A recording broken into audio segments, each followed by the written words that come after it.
Hoje, um domingo que eu venho esperando muito estudarmos. Já temos visto os nomes de Satanás, os títulos de Satanás, as representações, o que ele é.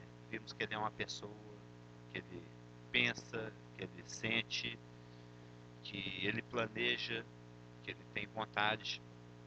Nós vimos que ele é invisível, que ele é uma criatura, que ele é limitado. Já vimos diversos aspectos. E hoje, gostaria que os irmãos abrissem comigo em Ezequiel 28. Ezequiel 28 e Isaías 14, não é, Natan? Ezequiel 28 e Isaías 14 são dois textos muitíssimo importantes. São dois textos da palavra que eu já estudo já há uns 30 anos. Eu gosto demais desses textos. Tudo que tem a ver assim, com as origens, os começos. Já notou como é que a gente gosta de ver foto no álbum da vovó? Não é? Quando a gente está na casa dos avós, dos parentes, a gente não gosta de ficar olhando foto velha, fica perguntando para os tios, para os avós, para os parentes, como é que é a história, como é que meu pai era quando era mais novo. A gente gosta de saber como é que as coisas aconteciam, como é que era antigamente. Vovô, como é que era a internet no seu tempo, tal, né? Então, a gente gosta de saber como é que as coisas eram, porque a gente tem muita curiosidade por como é que tudo começou, de onde surgiu. E é justamente por esse interesse natural que nós temos em como é que as coisas começaram, que a passagem, o capítulo 28 de Ezequiel, assim como o capítulo 14 de Isaías, são muito interessantes, porque eles nos revelam como é que foi a origem de Satanás. Inclusive, os teólogos discutem se Ezequiel 28 fala de Satanás. Porque, na realidade, o texto de Ezequiel 28 fala de duas outras pessoas. Fala do príncipe de Tiro. Tiro foi uma cidade que existiu há muitos milhares de anos atrás. Era uma cidade rica, uma cidade poderosíssima. Era uma Nova York da época, entendeu? Era uma cidade, inclusive uma cidade portuária, né? A cidade ficava numa ilha, tinha Manhattan deles lá. Tiro era como se fosse... Você conhece Tiro, Cliff? E Nova York? É a mesma coisa. Tiro é uma cidade que tinha uma parte que ficava na ilha e uma parte que ficava na costa, né? E era uma cidade celebérrima, famosa, o mundo inteiro conhecia. Era uma cidade rica, era uma cidade fortificada, era uma cidade influente, era uma cidade onde os reis de Tiro tinham muita influência. Por exemplo, se a ONU, se o mundo resolve tomar uma certa atitude econômica, política, ninguém vai lá consultar o presidente de Gana. Ninguém vai lá em Botsuana fazer uma reunião de cúpula com os menores do mundo para descobrir, para decidir o que vai ser feito. Mas, eu não guardo o nome dele. É porque eu fico com Osama Bin Laden na cabeça e eu não guardo o nome do outro. Como é que chama o outro? Afrodescendente. É, afrodescendente muçulmano lá dos Estados Unidos é Obama. É que tem Obama e Osama, eu confundo os dois. Mas não se toma uma decisão a nível planetário, né, sem consultar o Obama. É o Obama, né? Não estou falando o Obama, o rapazinho que toma conta lá em cima.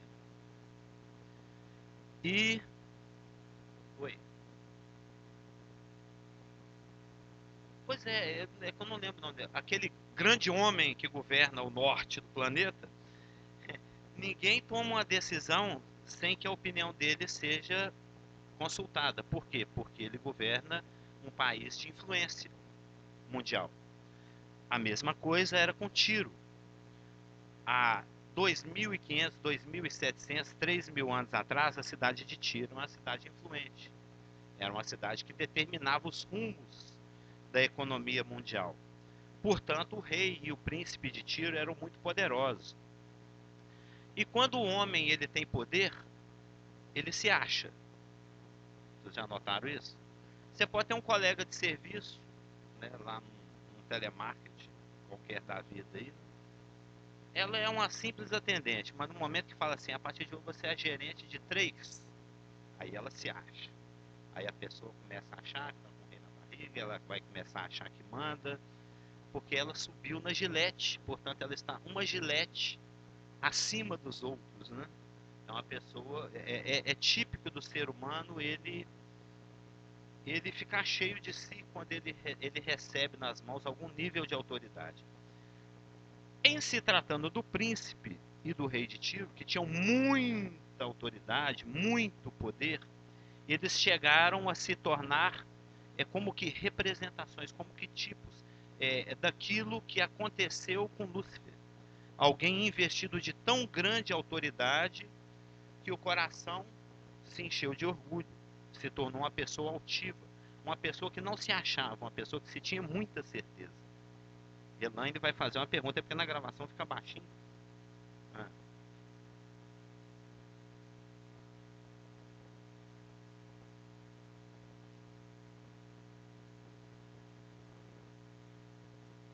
Ela se revela. Eu já vi essa frase, é muito interessante.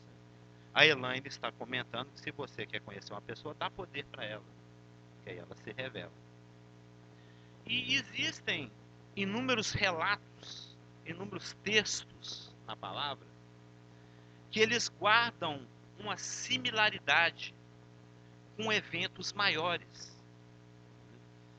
Por exemplo, nós vamos ver daqui, domingo que vem a Páscoa vai ter aquele evento. Mas daqui a alguns domingos, nós vamos estudar, por exemplo, 2 Samuel 13. 2 Samuel 13 conta a rebelião de Absalão. Absalão, aquele filho de Davi. Inclusive, em 2 Samuel 14, 25, fala que não havia em todo Israel homem tão celebrado por sua beleza como Absalão. Da planta do pé, as meninas agora vão até suspirar, da planta do pé ao alto da cabeça não havia nele defeito algum. Ele era o Tiago Lacerda da época, né? A minha irmã é louca com esse Tiago Lacerda. Quando encontra com ele por aí nos aeroportos, fica alucinada. Sabe o que é o cara não ter uma unha encravada? Um cabelo partido na pontinha? Né? É o lindão, né? Sarado, bonito. É como as meninas dizem, é o tesouro, né? E quem fala tesouro é a mãe daquele outro rapazinho, né? Pra não misturar com a gente. Mas o Absalão foi uma personagem histórica. Ele existiu. Mas ele, na sua pessoa, na sua personalidade, na sua história, ele tem traços que são similares a traços de personalidade de Lúcifer. Por isso, quando nós estudarmos, hoje nós vamos estudar a origem de Satanás. Daqui 1 ou 2 semanas nós vamos estudar a queda de Satanás, dentro desse mesmo texto de Ezequiel 28, auxiliado por Isaías 14. Então nós vamos ver, assim como eu citei aqui, que Absalão era um cara lindão, que não tinha defeito nenhum, desde a planta do pé até o alto da cabeça. Ele era cabeludão, ele era o bonitão da época. As mulheres de Israel todas olhavam para ele. Quando ele passava, ninguém deixava de repará-lo, de tão belo que ele era. E ele, na sua história, no seu caráter, nas coisas que ele fez, ele guarda uma certa similaridade com as características de Lúcifer, de Satanás antes da sua queda. Então, isso é normal nas escrituras. Quem está familiarizado com as escrituras sabe que, às vezes, um evento separado do outro por muito tempo, por séculos, culturas completamente diferentes, mas existem similaridades no desenrolar da história daquele personagem. Inclusive, existem eventos históricos, eventos que estão relatados na palavra, que são tipológicos, eles fazem um tipo, eles fazem uma sombra de eventos maiores. Por exemplo, um muito conhecido, quando Abraão, tipificando Deus Pai, envia o seu braço direito, seu homem de confiança, que tipificava o Espírito Santo, para ir buscar uma noiva, Rebeca, que tipificava a igreja, para o seu filho Isaac, que tipificava Jesus Cristo. Então é uma cadeia de eventos, né? Eventos históricos que realmente aconteceram. O servo de Abraão sair lá de Canaã, ir lá na Suméria buscar, lá na Caldeia buscar uma noiva para o filho dele. É uma série de eventos que tem uma similaridade histórico com eventos posteriores e maiores, que é o caso de Deus Pai, Filho, o Filho ter recebido da mão do Pai através do Espírito Santo, uma esposa, uma noiva, que é a igreja, etc. Existe o caso de Noé, a arca, o dilúvio, Enoque tipifica a igreja que é tirado antes do arrebatamento. O arrebatamento ele te livra da tribulação, que é tipificado pelo dilúvio, sendo que salvação de Deus para Israel é a arca. Aí no caso Noé e sua família tipificam a nação de Israel, que atravessa a tribulação, livre das intempéries, da água, etc.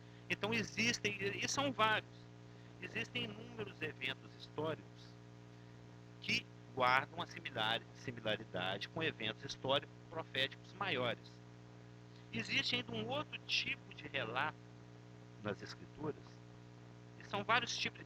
O relato bíblico ele é bastante flexível na sua aplicação, não na sua interpretação.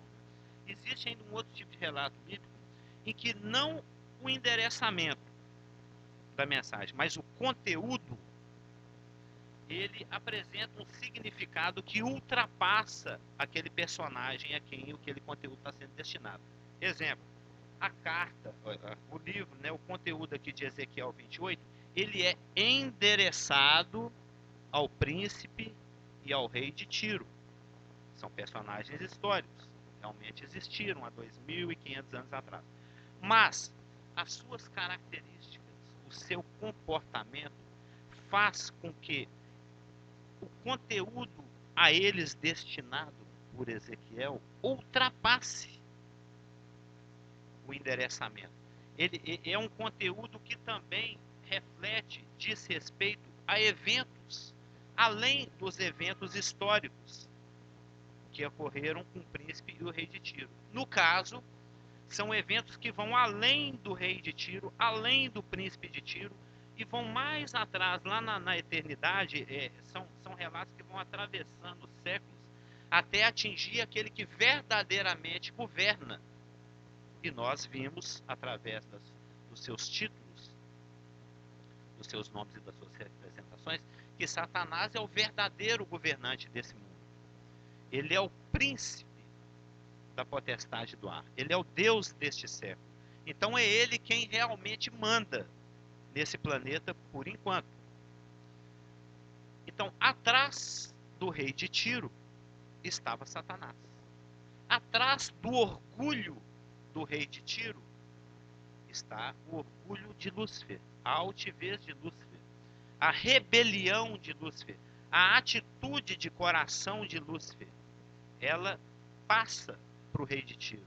Então as palavras que são dirigidas ao rei de Tiro e ao príncipe de Tiro também podem se aplicar e também dizem respeito a uma figura histórica maior, no caso Satanás. Então, dito isso, vamos ler o texto. Se encontra em Ezequiel 28, de 11 a 19. Sendo que hoje, se der tempo, nós vamos estudar até o 14, porque do 11 ao 14, até o 15a, né? Do 11 até a metade do 15, nós temos a origem de Satanás. Como surgiu Satanás? Quem é Satanás? De onde ele veio? E do 15, a segunda metade do 15 até o 19, nós temos a queda, que nós vamos estudar concomitantemente, viu, Natan? É junto, viu? Junto. Nós vamos estudar a segunda parte de Ezequiel 28, junto com Isaías 14, que diz respeito à queda. Então vamos à leitura do texto. Ezequiel 28, de 11 a 19. Vamos ler tudo. Né? Veio a mim a palavra do Senhor dizendo: Filho do homem, É Deus se dirigindo a Ezequiel. Era um título dele. Filho do homem, levanta lamentações.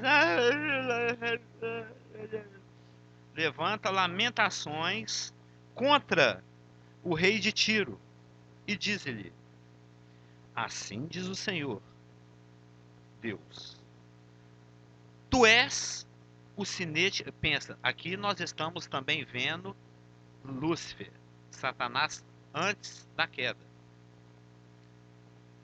Tu és o sinete da perfeição. Ezequiel 28, viu, Casal? Ezequiel 28, de 11 a 19. Tu és o sinete da perfeição, cheio de sabedoria e formosura.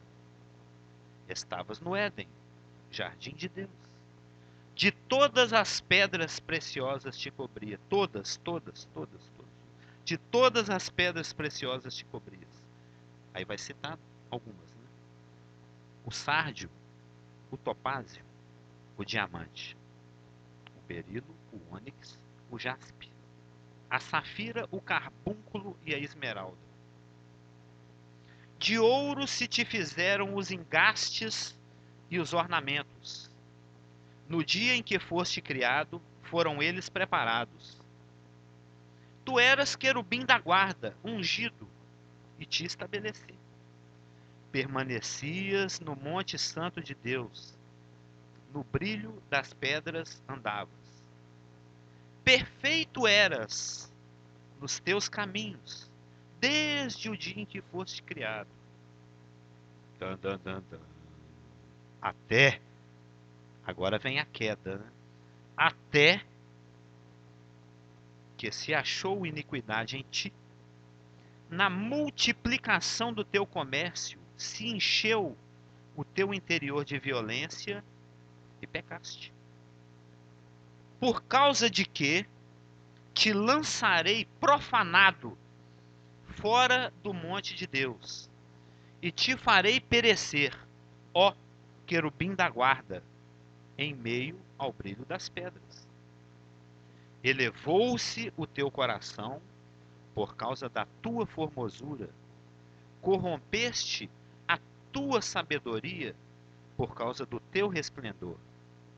Lancei-te por terra, diante dos reis te pus, para que te contemplem. Pela multidão das tuas iniquidades, pela injustiça do teu comércio, profanaste os teus santuários. Eu, pois, fiz sair do meio de ti um fogo que te consumiu e te reduzi a cinzas sobre a terra, aos olhos de todos os que te contemplam. Todos os que te conhecem entre os povos estão espantados de ti. Vens a ser objeto de espanto e jamais subsistirás. Então observa que a criação de Lúcifer foi algo glorioso. Vamos nos colocar no lugar de Lúcifer. Você não existe ainda. Você é um ser inexistente.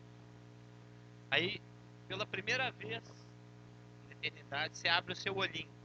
A gente já viu muito filme assim, né? Aqueles bebezinhos nascendo, filho de dinossauro, filho de um monte de bicho por aí. É fácil de imaginar.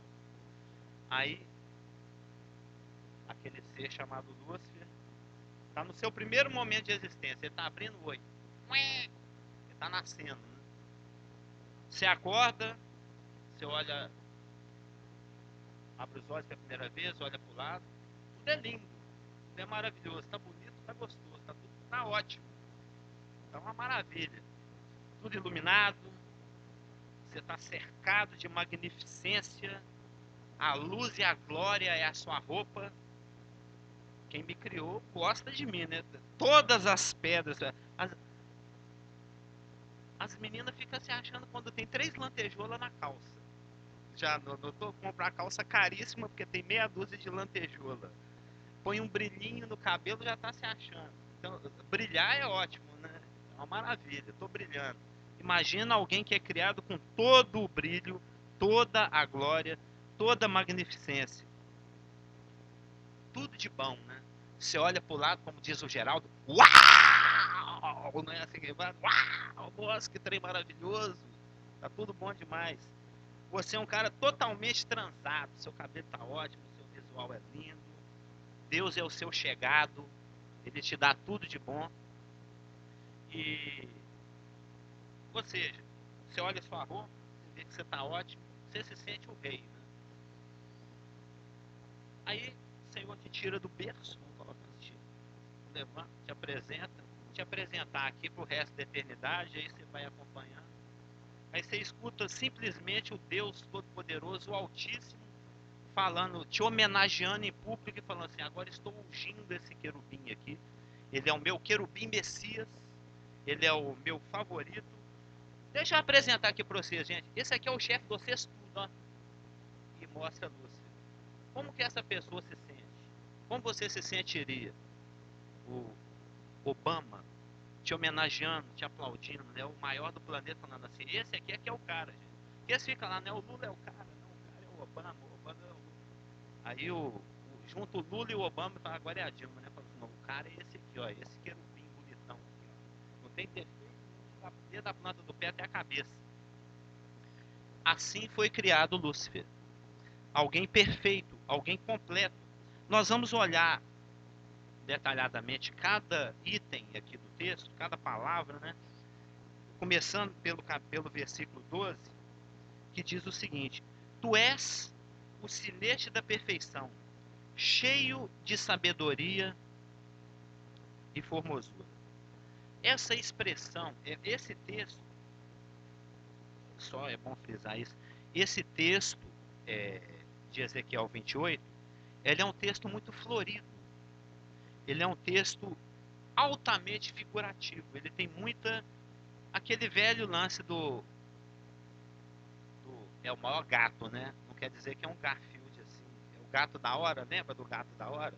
Não é um Garfield gigante num relógio gigante, não.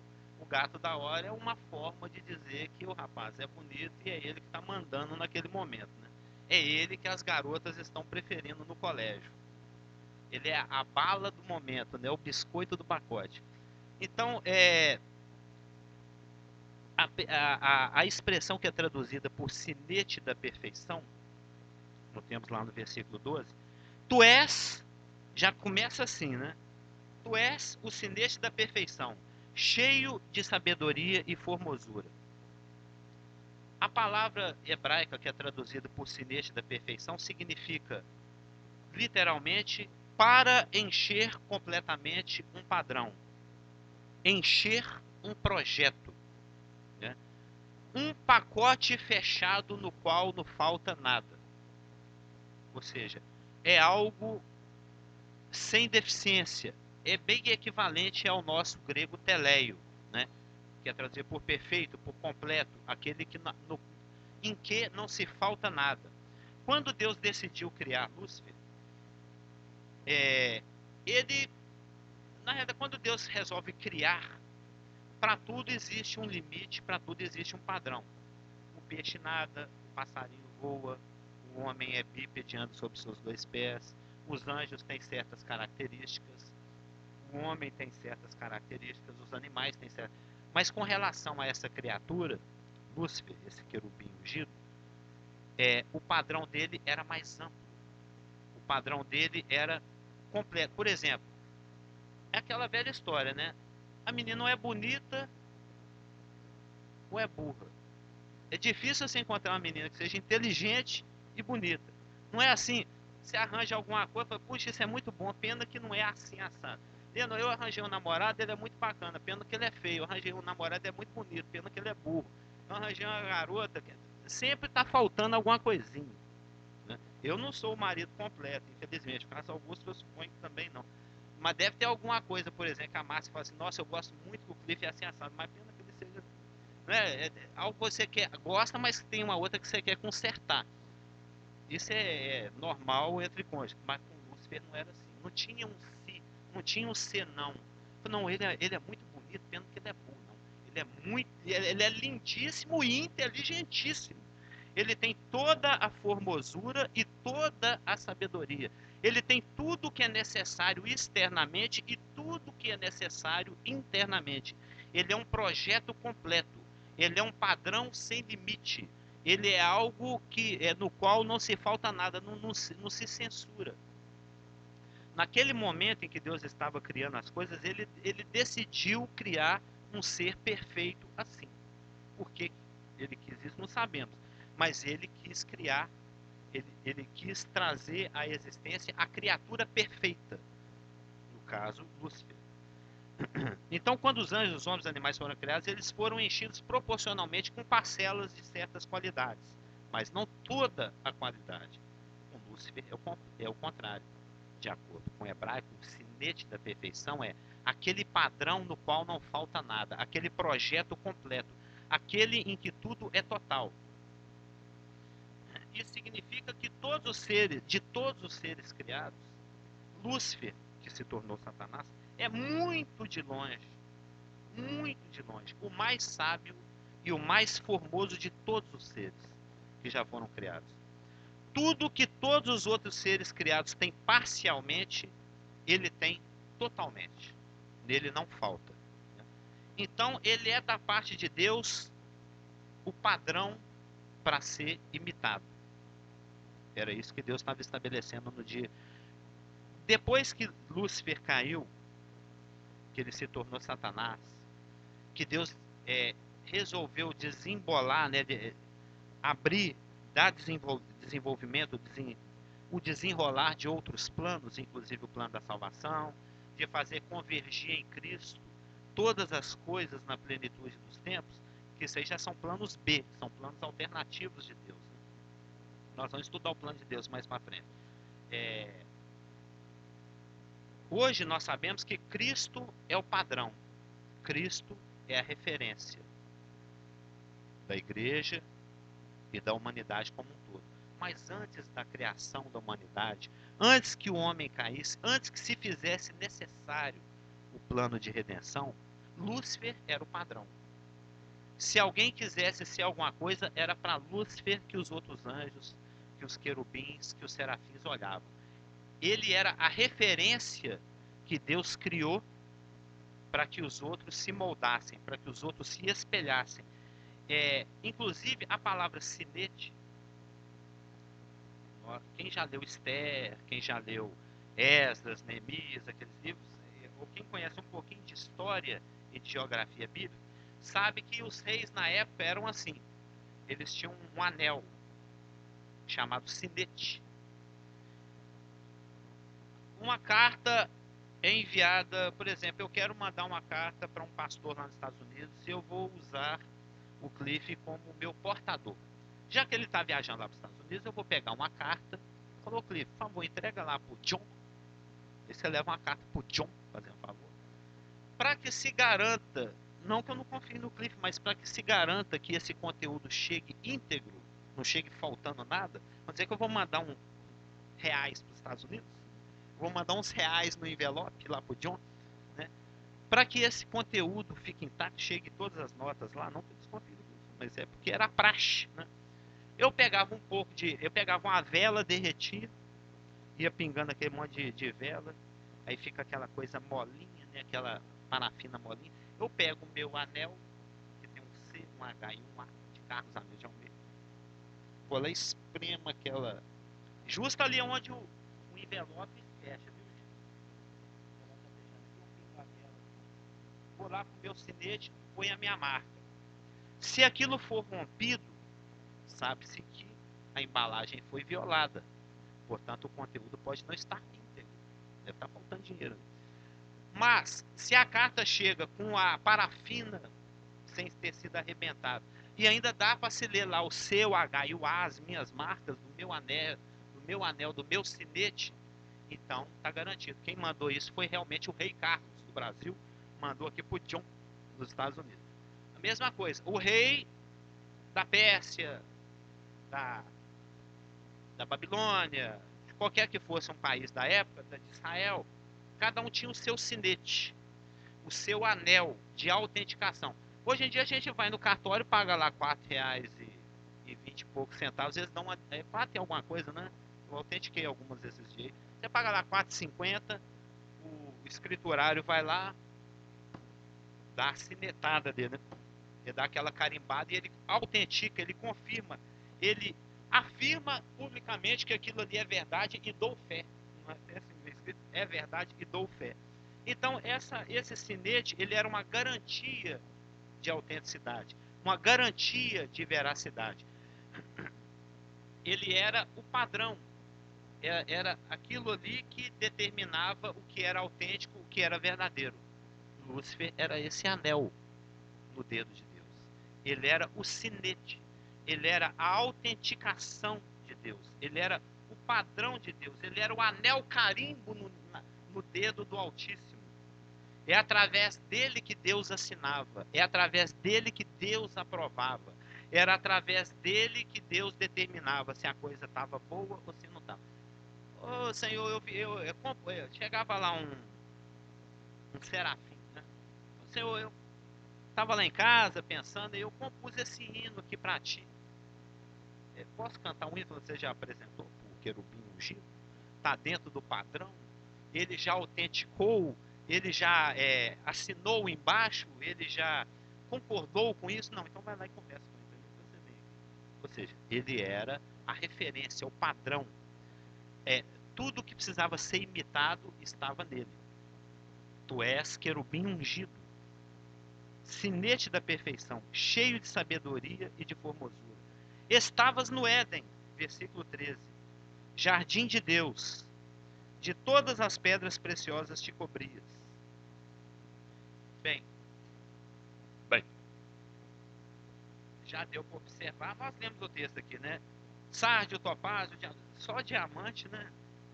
Essa mulher suspira por um miudinho, pega um arinho de ouro, põe ali uma pedreira desse tamanho, tem que olhar a luz, e a mulher já está satisfeita. Né? Já tem um diamante, pelo menos é diamante, né? Não é zircônio. Ou seja, isso para ele era detalhe. Era uma das lantejoulas da roupa dele, né? Era um diamante, por exemplo. Então, a roupa dele, a descrição do brilho dele, o lugar por onde ele andava, as condições em que ele foi criado, dão uma ideia da glória que cercava esse ser. Isso está sendo necessário a gente enfatizar, exagerar um pouco isso. Na realidade, a tradução de Lúcifer é brilhante. Nós vimos isso, né? Ele era uma pessoa que shinava. Ele era um shinante, né? Ele era um luminoso, um refletor. A manha, né? O grande lance da lapidação, a gente já tentou querer mexer com isso, mas deixamos para lá, é muito complicado. O lance da lapidação é você trabalhar a pedra de uma tal forma que você tire o mínimo dela, porque cada lasquinha ali está indo embora, coisa preciosa. É você desbastar a pedra bruta de uma tal forma que ela tenha tantas facetas quanto seja possível para que a luz reflita ao máximo. Por exemplo, se você tem um espelho, a luz reflete. Se você tem dois espelhos, a luz já reflete com mais intensidade, que é baixo de um lado, baixo do outro. Então, aquele monte de facetas, de ladinhos, né, que tem na pedra preciosa, é exatamente para que a luz incida e haja o maior reflexo possível, para que a luminosidade seja intensa, para que agrade os olhos. Quanto mais uma pedra preciosa reflete luz, mais cara, mais preciosa, de maior valor ela é. Esse era o caso de Lúcifer. Ele foi lapidado por Deus de uma maneira perfeita para refletir o máximo de luz da parte do Altíssimo possível. Nós vamos ver aqui, inclusive tem um versículo 13, diz o seguinte: de ouro se te fizeram os engastes e os ornamentos. Uma melhor tradução do hebraico, e existe uma discussão muito intensa em cima disso, eu estava olhando na internet, de ouro se te fizeram a obra dos teus tambores e dos teus pífaros, no dia em que foste criado. Então, na realidade, o que está falando aqui não é de engastes e ornamentos, está se falando aqui de tambores e pífaros. Nós vamos olhar isso detalhadamente. Ou seja, ele era um ser envolvido, como a gente já falou isso antes, ele era o Elaine do céu, ele era envolvido com louvor, ele era o chefe do louvor, ele comandava a adoração celestial. Então, o seu ministério, as circunstâncias em que ele foi criado, as suas vestimentas, o ambiente de glória no qual ele vivia, indica uma proximidade de Deus. É porque tudo dele é Deus, né? Estavas no Éden, jardim de Deus. Mais para frente fala, no 14, permanecias no Monte Santo de Deus. No 16 repete, lançarei fora, profanado, fora do monte de Deus. Tudo que se refere aos seus ministérios, às coisas com as quais ele lidava, fala assim, de Deus, o monte de Deus, querubim de Deus. Ou seja, ele tinha um ministério muito ligado, imediatamente ligado à pessoa de Deus. Ele era alguém que andava muito próximo à pessoa do Altíssimo, o maior ser do universo, Deus, estava sempre ali do lado dele, Lúcifer. Lúcifer tinha não somente ele fazia, ele era o médium, né? Ele fazia a mediação. Ele refletia Deus para as criaturas e conduzia em resposta a esse reflexo de luz o louvor e a adoração das criaturas a esse Deus. Até nós vamos ver na frente que chegou um momento em que ele falou assim: eu estou achando que essa adoração e esse louvor não precisa chegar até Deus, não. Acho que eles podem parar em mim mesmo. Já que eu reflito tanto a glória de Deus, para que o louvor tem que chegar até Deus? Que chegue só até mim. Chegou em mim já está bom demais. Eu creio que eu substituo a Deus à altura. Afinal de contas, olhem para mim. Como eu sou lindo, como eu sou formoso, como eu sou sábio. Foi isso que brotou no coração de Lúcifer. Lúcifer é um carente. Satanás é um carente. Tudo que ele quer é um idiota ajoelhado diante dele. Tudo que ele quer é que você entregue a sua vontade para ele. Tudo que ele quer é que você concorde com ele. É que você sinta como ele. É que você pense como ele. É que você queira como ele. E se você faz isso, conforme a própria palavra diz, não se pode servir a dois senhores. Acho que eu já falei isso, mas eu acho muito interessante. Aquele jornalzinho chamado da meia-noite, do Vim Mal, uma vez eu vi uma ilustração muito interessante a respeito desse versículo. Duas pessoas extremamente obesas tentando dividir um banquinho. Aquele banco. Aí cada um coloca assim, 1/10 de nádega em cima do banquinho, né? Cabe 2/10 de nádega em cima daquele banquinho. Então, o banquinho é muito pequeno, os ocupantes são enormes.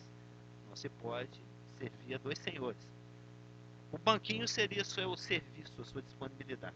Ou é Deus, ou é Lúcifer. Não tem como adorar os dois, não tem como servir aos dois, não tem como ser sincero aos dois. Né?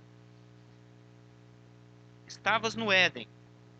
Eu só gostaria de frisar aqui o seguinte: esse Éden, que quando fala Éden, o que a gente pensa? Éden significa lugar de delícias, né? Jardim de delícias. Coisas agradáveis, delícias, maravilhas. Como é que chama aquele picolé em forma de cone? Você vai rasgando aquela embalagem dourada, tem aquele monte de coisa crocante, aquela coisa, olha lá, o Isaac tá até menos meio. Aquela coisa maravilhosa, entendeu? O Éden tinha pé daquilo, brincadeira, gente. Tinha pé de corneto. Era como se fosse isso, só tinha coisa boa, não tinha nada de ruim, não. Não tinha nada que você provava assim, isso aqui eu não gostei, não. Tudo que você fosse provando, você ia gostando. Imagina o Homer Simpson num jardim desse, né? Então, o Éden, esse Éden não é o Éden do Adão. Adão está longe de ser criado. Faltam 4 bilhões e meio ainda para o homem ser criado. Por alto, né? Falta muito tempo ainda para Deus criar o homem. É porque a questão do jardim, o jardim sempre foi uma coisa muito... o jardim é uma coisa gostosa, né? Alguém já foi num jardim? Se tiver meia dúzia de árvores ali na praça, a gente já fala... O homem tem saudade do jardim. Já notaram? Tem gente que coloca umas coisinhas assim com um barulhinho de água em casa. Mas é aquela coisa de plástico horrorosa, né? Mas faz um barulhinho de água.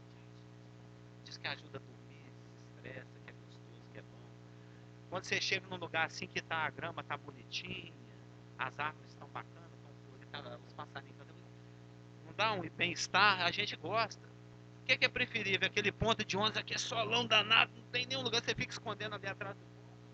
Normalmente já tem 3 atrás do poste e esconde atrás da sombra de quem está escondido atrás. Agora, se tem um jardim, se tem ar, se tem para sair para suar refresco, se tem uma aguinha caindo, você não tem quem não fale. Hitler fala isso, a Madre Teresa fala, nossa, que lugar gostoso, né? Todo mundo se agrada disso. Basta ver meia dúzia de árvores, ai, que lugar lindo. Não é assim? O jardim, ele tem a ver com prazer, com descanso, com ficar à vontade, com se sentir bem. Espiritualmente falando, é muito importante o jardim, o bem-estar. Aliás, a maior parte dos projetos divinos acontecem em jardins. Os grandes eventos da história universal aconteceram em jardins. Por exemplo, nesse jardim aqui que nós estamos falando agora, esse primeiro Éden, que são 2 Édens.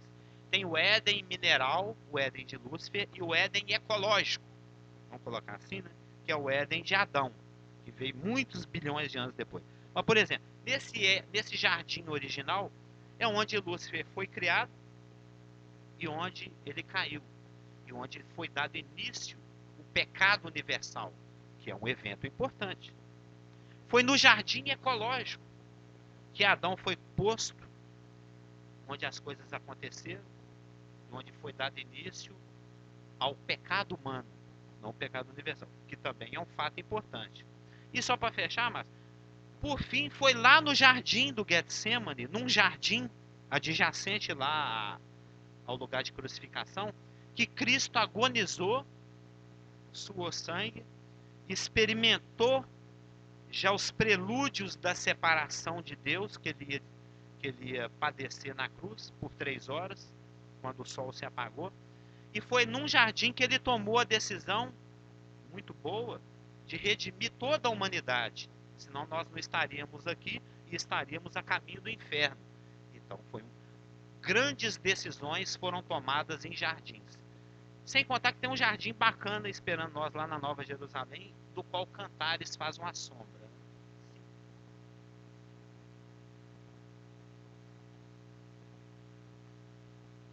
Não, que eu saiba, é apenas aqui. São pouquíssimas as luzes que são lançadas a respeito do assunto origem e queda de Lúcifer e Satanás, porque não é aquele assunto principal da palavra. Conforme nós vimos lá na casa do Wagner, o assunto principal da palavra é revelar o Filho. O testemunho de Jesus Cristo é o espírito da profecia. O grande objetivo desses escritos, né, desses 66 livros, dessa enciclopédia, dessa biblioteca, desse conjunto de livros chamado Bíblia, a palavra da verdade, a revelação, as escrituras, é revelar o Filho, revelar Cristo e seus propósitos. Todos os outros assuntos que a gente estuda, que não seja o assunto, a preeminência de Cristo, são assuntos adjacentes, são assuntos complementares, são assuntos menores, nos quais, ou dos quais, a palavra fala de en passant, fala assim, esbarrando. Eu estou aqui falando de Cristo, de repente esbarra-se no assunto igreja, esbarra-se no assunto pecado, esbarra-se no assunto anjo, esbarra-se no assunto Satanás. Então, Márcio, estudar Satanás, dar todas as informações a respeito de Satanás, não é prioridade nas escrituras. Daí tão pouca informação a respeito dele. Mas existe alguma. Né? E, ainda bem, ela é bem zipada. Ela é uma informação concentrada, uma informação densa.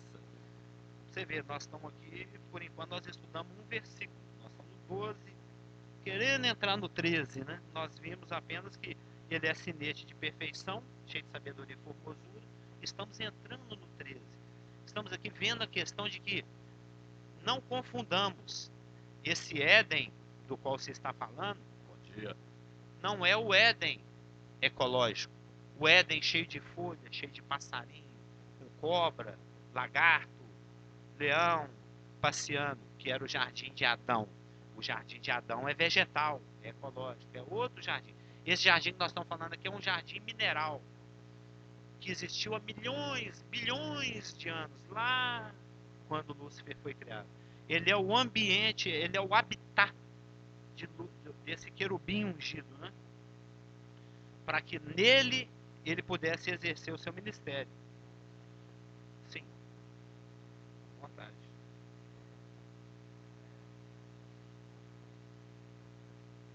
Não, não. A Terra ainda nem tinha sido criada. Não, aí você tem que perguntar para ele, né? Que a Bíblia não fala disso, conforme o assunto é aquele. Mas nesse momento aqui, dinossauro ainda falta muito tempo para existir. Nós estamos aqui, cronologicamente falando, nós estamos aqui em Gênesis 1, nós estamos aqui, ó, Gênesis 1, 1, né? No princípio criou Deus os céus. Nós ainda nem fomos para a preposição e a terra, né? É Bereshit bara Elohim Hashamayim. Nós estamos aqui. Haeretz ainda não. Ainda faltam só 4 bilhões de anos para isso acontecer. Na verdade, dizem que a Terra tem 4 bilhões e meio de anos e que o universo tem algo em torno de 15. Como isso foi antes da criação do universo ainda, então vamos colocar aqui que isso tem... Ainda faltam 10 bilhões de anos para a Terra ser criada. Aqui em Gênesis 1, no princípio criou Deus os céus, 10 bilhões de anos passaram, e a Terra. Entendeu? Então, calma que os dinossauros ainda vão chegar. Falta muito tempo ainda. Sim, por isso que eu estou colocando aqui. Nós estamos aqui, no princípio criou Deus os céus com todos os seus exércitos. Aí se você compara com Jó, etc., você vê que nesse Rachamaim aqui está falando de todos os céus e de tudo que neles está contido. Mas ainda falta criar a terra, falta criar o homem. Isso vai ser um outro plano de Deus mais para frente, como consequência de Satanás, de Lúcifer, tomar a atitude que ele vai tomar aqui no versículo 15. Até que... Então ele era perfeito, ele era cinete, ele era cheio de formosura, ele era cheio de beleza, ele exercia o ministério dele, ele andava no meio do brilho das pedras, ele era coberto de brilho, ele tocava tambores e... Engraçado que não tinha instrumento de corda no céu. Eu até me interessei por estudar isso recentemente. Eu estava observando que o ministério dele envolvia percussão e sopro. Isso é assunto ainda para daqui uns 2 domingos. De ouro foram feitas a obra dos teus tambores e dos teus pífaros. Existe até uma discussão mais intensa que diz que isso foi criado para ele, para homenagear a ele. Deus criou uma banda para... Já viu aquelas bandinhas que ficam na porta do EPA? Fica aquela bandinha baranga tocando ali na porta do supermercado. Aquele monte de velhinho chamando o freguês. No dia em que ele foi criado, tinha uma banda tocando. Deus criou a percussão e o sopro, os instrumentos de percussão e de sopro, só para homenagear a criação dele. Tá lá ele nascendo, e a banda tá tocando, homenageando o Lúcifer. Ei, olha o Lúcifer aí, gente. Aquela festa. E posteriormente esses instrumentos foram integrados ao seu ministério. Isso ainda é coisa lá no versículo 13. Tá longe. Mas eu só queria que os irmãos ficassem em mente que essas foram as circunstâncias em que esse querubim vai chegar. Ele apenas não é um querubim, vai ter um momento em que ele vai ser homenageado. Ele vai ser ungido publicamente. Nós vamos ver como isso é importante.